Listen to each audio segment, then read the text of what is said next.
എൻ്റെ പേര് ജോമോൻ. താമസിക്കുന്ന സ്ഥലം മണർകാടാണ്. ഞാൻ 2011 സെപ്റ്റംബറിലാണ് ഇവിടെ ആദ്യമായിട്ട് ധ്യാനം കൂടുന്നത്.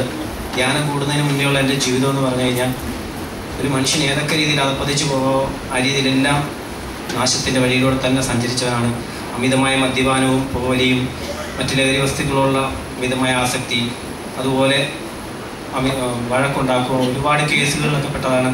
അങ്ങനെ ഇരിക്കുകയാണ് ഞാൻ ഒരു ദിവസം ഇതുപോലെ മദ്യപിച്ച് എന്നെ കുമരകത്തുനിന്ന് പോലീസുകാർ പിടിച്ചു.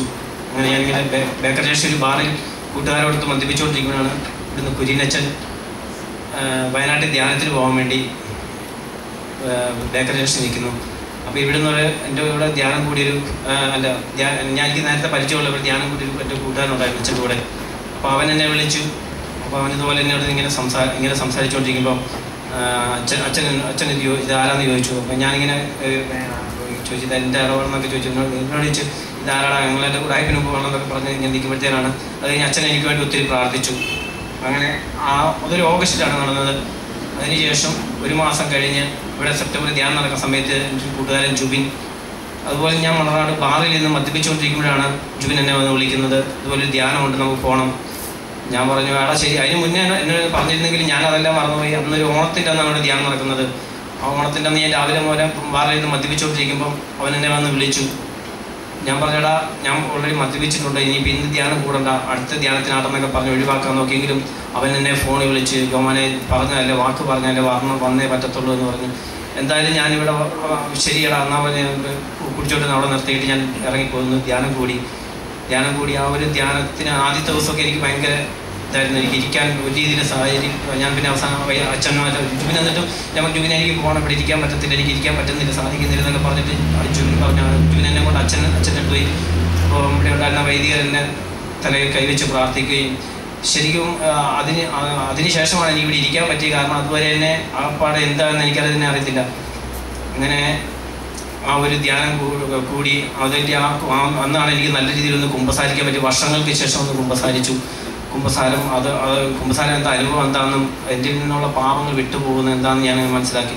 അതിന് മുന്നിൽ എൻ്റെ ജീവിതത്തെ പറ്റി പറയുകയാണെങ്കിൽ ഞാൻ ഏതൊക്കെ രീതിയിൽ അർപ്പതിക്കുക അതെൻ്റെ കാരണം ഒരുപാട് കേസുകൾ 18ഓളം ക്രിമിനൽ കേസുകളിൽ പ്രതിയായിരുന്നു. ജയിൽവാസം അനുഭവിച്ചു.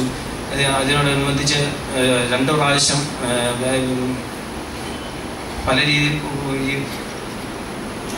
പോലീസ് സ്റ്റേഷൻ വിളിച്ച് ഇതൊക്കെ ജയിൽവാസം അനുഭവിച്ചതിന് ശേഷം ഞാൻ അമിതമായ മദ്യപാനത്തിന് ഇത് വഴിയായി 2 പ്രാവശ്യത്തോളം ഡി അഡിക്ഷൻ സെൻ്ററിൽ എന്നെ ചികിത്സിച്ചിട്ടുണ്ട്. എന്നാൽ അതുവഴിയൊന്നും എൻ്റെ നിന്ന് ഈ മദ്യപാനത്തിൻ്റെ ആസക്തി വിട്ടു മാറിയിരുന്നില്ല. എന്നാൽ ഇവിടെ വന്നതിന് ശേഷം ഞാനിപ്പോൾ മദ്യപിച്ചിട്ടില്ല. ഞാനിപ്പം 3 വർഷത്തോളം ആവുന്നു ഇവിടെ വന്നിട്ട്. ഇവിടെ വന്നതിന് ശേഷം എനിക്കൊരു വിവാഹം പോലും നടന്നിരുന്നില്ല. ഇവിടെ വന്നതിന് ശേഷമാണ് എനിക്ക് വിവാഹം നടന്നത്. ഇന്ന് ഒരു നല്ല കുടുംബജീവിതം നയിക്കുന്നു. എനിക്ക് ഒരു വയസ്സുള്ള ഒരു കുഞ്ഞുണ്ട്.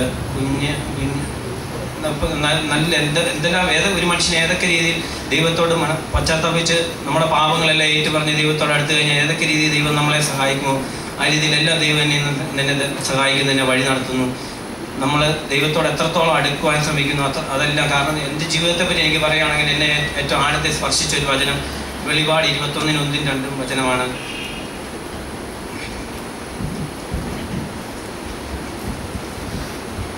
ഒരു പുതിയ ആകാശവും പുതിയ ഭൂമിയും ഞാൻ കണ്ടു. ആദ്യത്തെ ആകാശവും ആദ്യത്തെ ഭൂമിയും കടന്നുപോയി, കടലും അപ്രത്യക്ഷമായി. വിശുദ്ധ നഗരമായ പുതിയ ജെറുസലേം ഭർത്താവിനായി അണിഞ്ഞൊരുങ്ങിയ മണവാട്ടിയെ പോലെ സ്വർഗത്തിൽ നിന്ന് ദൈവസന്നദ്ധിയിൽ നിന്ന് ഇറങ്ങി വരുന്നത് ഞാൻ കണ്ടു.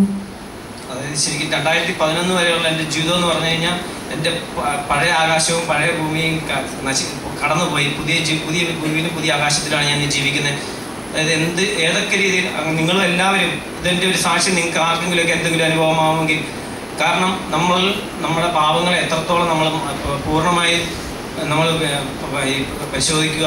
കാരണം കാരണം ദൈവത്തിൽ നമ്മൾ പൂർണ്ണമായി ആശ്രയിച്ച് കഴിഞ്ഞാൽ ദൈവം നമ്മളെ എത്രത്തോളം സഹായിക്കുമെന്നുള്ളത് ഇതിനൊരു സാക്ഷ്യമായി മാറും. നിങ്ങൾക്ക് എല്ലാം ഒരു സഹായമായി തീരട്ടെ എന്ന് മാത്രം അതുകൊണ്ട് ഞാൻ പ്രാർത്ഥിക്കുന്നു.